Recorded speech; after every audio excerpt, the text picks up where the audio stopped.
को ये भी पता होना चाहिए सबसे ज्यादा टिकट चाहे लोकसभा में हो विधानसभा में हो बिहार से महिलाओं को हम लोगों ने टिकट दिया। इस पे बात करनी चाहिए। और ये लोग किसको मानने वाले लोग हैं? भाजपा के लोग मनुस्मृति को मानते हैं।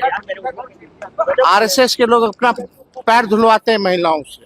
विधानसभा में मात्र 29 विधायक है माननीय हमारी बहनें, और यदि ये बिल पारित हो जाता तो 122 विधायक कम से कम होते, उससे अधिक ही होता। बिहार की राजनीति में महिला आरक्षण बिल को लेकर जोरदार टकराव देखने को मिल रहा है।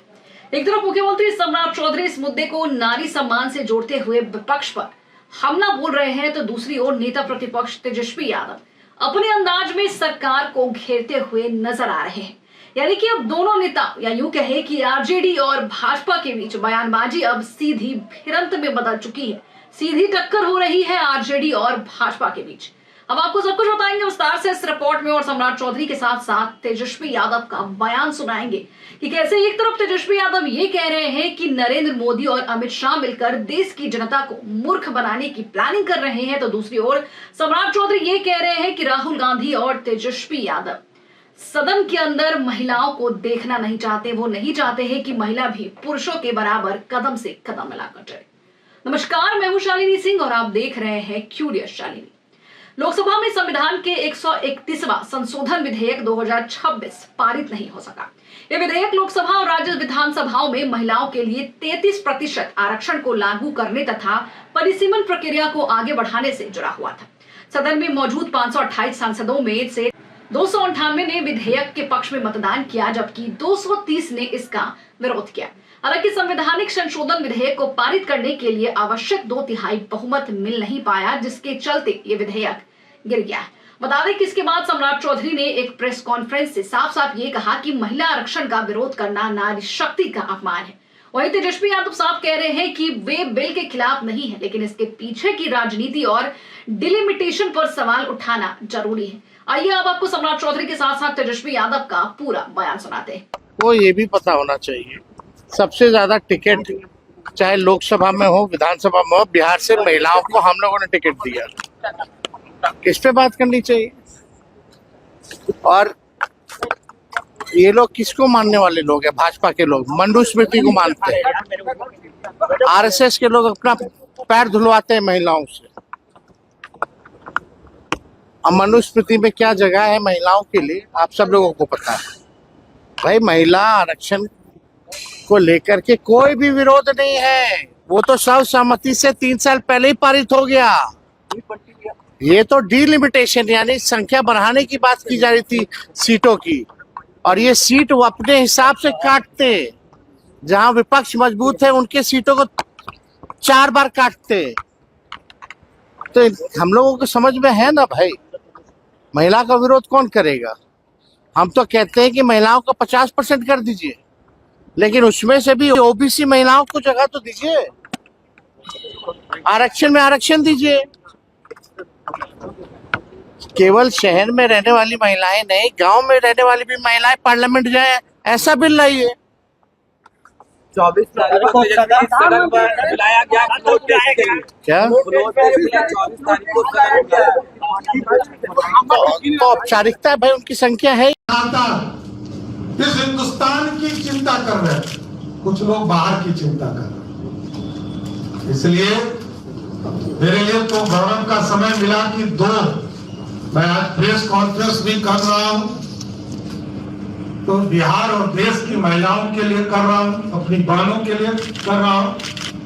और मैं जब सार्वजनिक पहले कार्यक्रम में कल गया था परसों, तब भी जो नारी शक्ति के आरक्षण का समर्थन में जो दौर था उसमें शामिल होने का काम किया। इसलिए ये धोखा है। Congress party, Trinamool Congress, DMK, Samajwadi party और राष्ट्रीय जनता दल को इसका जवाब जनता को देना पड़ेगा। आपने तो कोई आरक्षण दिया नहीं। विशेष तौर पर कांग्रेस ने इस देश में किसी वर्ग के लिए कोई आरक्षण नहीं दिया, और जब जब आरक्षण तब भारतीय जनता पार्टी, जनसंघ, जनता दल यूनाइटेड, सब लोगों ने मिलकर, लोक जनशक्ति पार्टी, हिंदुस्तानी अवाम मोर्चा, सबने समर्थन देने का काम किया। ना लालू जी ने कभी आरक्षण दिया और ना कभी कांग्रेस पार्टी ने आरक्षण दिया। और कांग्रेस के लोगों ने तो चाहे वो मंडल कमीशन हो या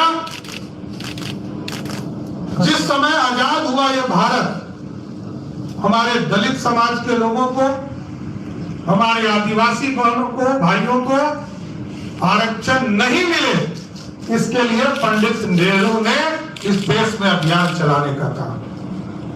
और भारतीय जनता पार्टी का स्पष्ट मानना है, चाहे वो दलित समाज हो, आदिवासी समाज हो, उसको भी आरक्षण मिले।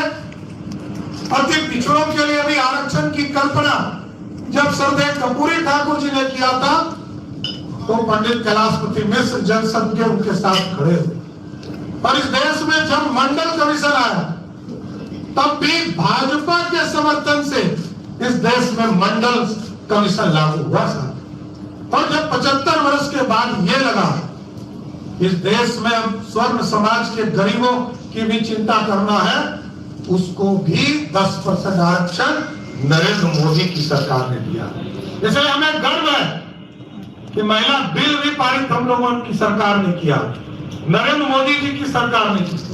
बिहार में भी एनडीए की सरकार ने महिलाओं को 50% से अधिक आरक्षण देने का काम किया। और आज जो देश में महिलाओं के साथ धोखा हुआ है, इसके खिलाफ पूरा एनडीए एकजुट होकर इस देश में अभियान चलाएगा और उनसे जवाब भी मांगेगा।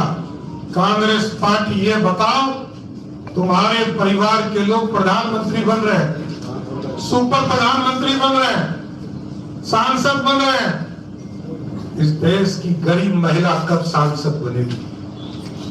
समाजवादी पार्टी से पूछा जाएगा, राष्ट्रीय जनता दल से पूछा जाएगा, टीएमसी से पूछा जाएगा, डीएमके से पूछा जाएगा। इसलिए साथियों, मेरा स्पष्ट मानना है कि इस लोकतंत्र में काला अध्याय का दिन था जब महिला बिल को, नारी शक्ति के आरक्षण को रोकने का काम यूपीए के लोगों ने किया है। इसलिए मैं फिर से ये जरूर आश्वस्त करता हूं कि जिस तरह प्रधानमंत्री जी ने राष्ट्र को संबोधित करते हुए स्पष्ट तौर पर कहा है कि नारी शक्ति के ताकत को हर हालत में देने का काम नरेंद्र मोदी की सरकार करेगा।